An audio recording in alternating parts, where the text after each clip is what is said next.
lads, I'm your host, the Man And His Kebab. Okay, that's very loud. Now why, you may ask, am I dressed like a member of the village people? Well, that's because I value safety. Primarily my own, but sometimes that of other people too. Hence the hard hat. Unlike me, many other companies and organisations value the safety of the everyday person.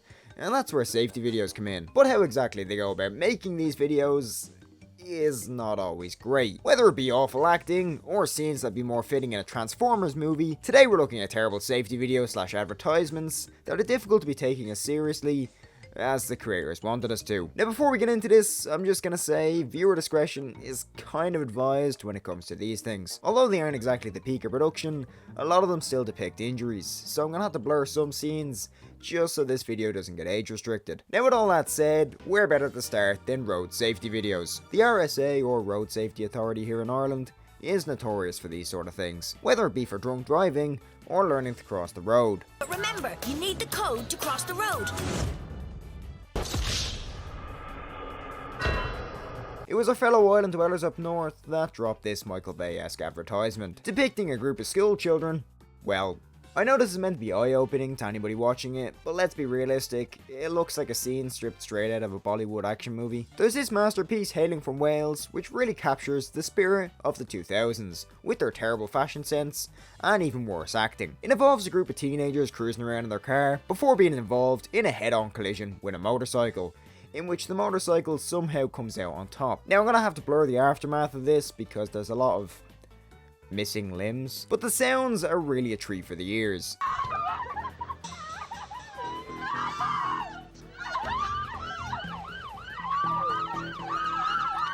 We also have this joyous video in which boy racers are depicted as boys. I don't know, usually here in Dublin we just say they're overcompensating for something with the exhaust they put on their cars. And finally, a simple video teaching you to properly wear your seatbelt featuring, oh I know that guy!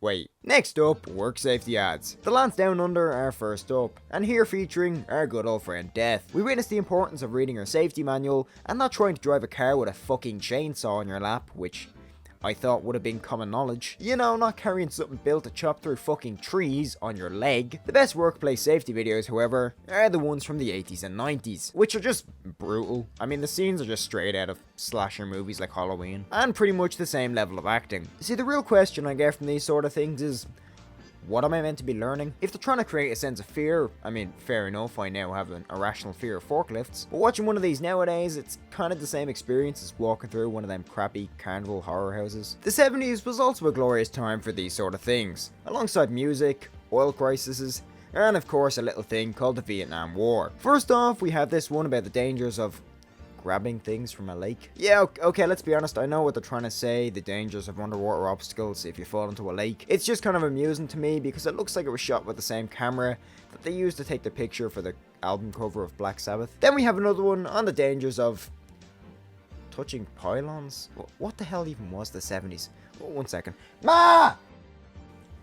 Right, so apparently touching pylons was a big thing in the 70s, a bit like not being able to get divorced in Ireland. Another problem in the 70s was, of course, well, these guys. Now, this advertisement isn't exactly bad at portraying what it's trying to portray. Makes a good point, it was just shot in the 70s, so the quality is just But the main thing is how it ends. The girl hops into the car drives away, and then there's just a random 1 second shot of a plane. Why? Finally, we have internet safety videos, and these things are... Now, of course, internet safety videos are very important in this day and age. The internet is literally a hub for everything, and as such, there's always a risk of stalkers, creeps, and nonces. Which makes me question why in this video they picked the nonce to be a lad straight out of a boy band, but then again, so is Drake Bell, so maybe not too inaccurate. And of course, once again, we encounter the 2000s fashion sense of an English teenager. Although by the looks of it, this guy's probably like 26. Speaking of boy bands, we have this video featuring a guy who can only be described as a member of Weezer, using a chat room, which looks weird to me because I was born in the 2000s and grew up using Skype. And finally, an animation using the grammatical skills of a Bulgarian plumber. So what have we learned today? Not everything is created equally. Now, only a few of these videos are necessarily bad, each for a different reason. Many of them just highlight a simple fact. It's very hard to create a safety video, and have it be taken seriously at the same time. Especially when most of these were made by people who probably had the filmmaking skills of well, me. Now, that's not to say some of these things don't do their job, but sometimes it's difficult to comprehend the risks of something when it's depicted in the same way as 90s WWE. But anyway, guys, I'd like to thank you guys for watching, and I'll see you guys next. okay, that's way too loud.